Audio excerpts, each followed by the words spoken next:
Hello everyone, happy Tuesday. I hope that this Tuesday finds you all filled with a little bit of joy. The weather is beginning to get warmer, the snow is melting, starting to see the very beginnings of flowers popping up. We have sprung ahead so that we get an hour longer of light in the afternoon. And we continue on our Lenten journey. I hope that all of our posts have been helping you to become a little bit closer to God during this time. And I decided today to choose this reading called Acts of Kindness, and it was written by Anonymous. Hear these words. This young man was driving home one evening on a 2-lane country road. Work in this small Midwestern community was almost as slow as his beat-up Pontiac, but he never quit looking. Ever since the factory closed, he'd been unemployed, and with winter coming on, the chill had finally hit home. It was a lonely road. Not very many people had a reason to be on it unless they were leaving. Most of his friends had already left. They had families to feed and dreams to fulfill, but he stayed on. After all, this was where he buried his mother and father. He was born here, and he knew the country. He could go down this road blind and tell you what was on either side. And with his headlights not working, this came in handy. It was starting to get dark, and light snow flurries were coming down. He'd better get a move on. You know, he almost didn't see the old lady stranded on the side of the road. But even in the dim light of day, he could see she needed help. So he pulled up in front of her Mercedes and got out.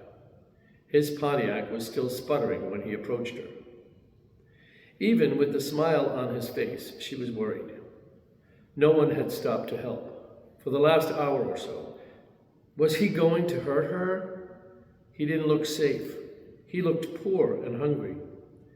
He could see that she was frightened, standing out there in the cold. He knew how she felt.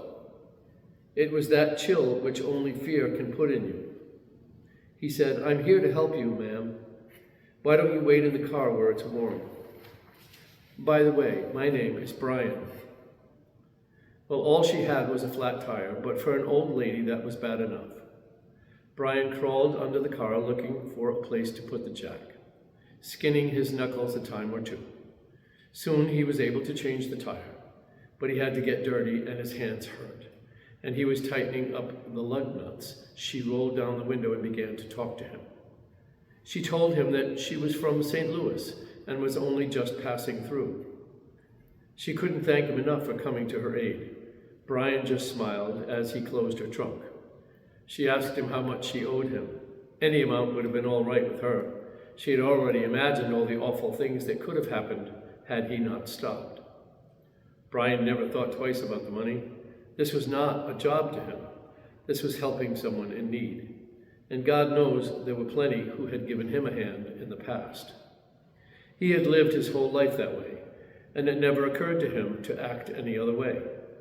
He told her if she really wanted to pay him back, the next time she saw someone who needed help, she could give that person the assistance that they needed. And Brian added, "And think of me."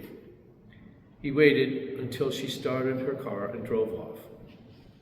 It had been a cold and depressing day, but he felt good as he headed for home, disappearing into the twilight. A few miles down the road, the lady saw a small cafe. She went in to grab a bite to eat and take the chill off before she made the last leg of her trip home. It was a dingy-looking restaurant. Outside were 2 old gas pumps. The whole scene was unfamiliar to her. The cash register was like a telephone of an out-of-work actor. It didn't ring much. Her waitress came over and brought a clean towel to wipe her wet hair. She had a sweet smile, one that even being on her feet for the whole day couldn't erase. The lady noticed that the waitress was nearly 8 months pregnant, but she never let the strain and aches change her attitude. The old lady wondered how someone who had so little could be so giving to a stranger. Then she remembered Brian. After the lady finished her meal, and the waitress went to get change for a $100 bill, the lady slipped right out the door. She was gone by the time the waitress came back. She wondered where the lady could be. Then she noticed something written on the napkin under which were 4 $100 bills. There were tears in her eyes when she read what the lady wrote. It said, "You don't owe me anything. I have been there too. Someone once helped me out the way I'm helping you.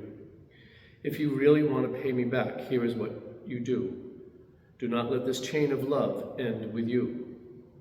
Well, there were tables to clear, sugar bowls to fill, and people to serve. But the waitress made it through another day. That night, when she got home from work and climbed into bed, she was thinking about the money and what the lady had written. How could the lady have known how much she and her husband needed it? With the baby due next month, it was going to be hard.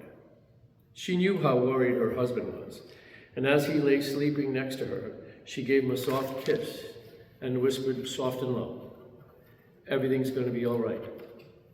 I love you, Brian."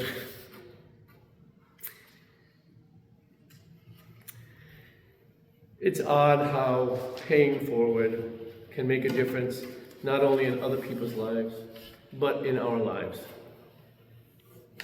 And you need to know that Jesus sees every pay it forward moment. And it makes Jesus smile. And it makes Jesus' heart say to you, "I love you." Pay it forward and do something kind for someone else in need, just because it's the right thing to do. God bless you all and have a great day.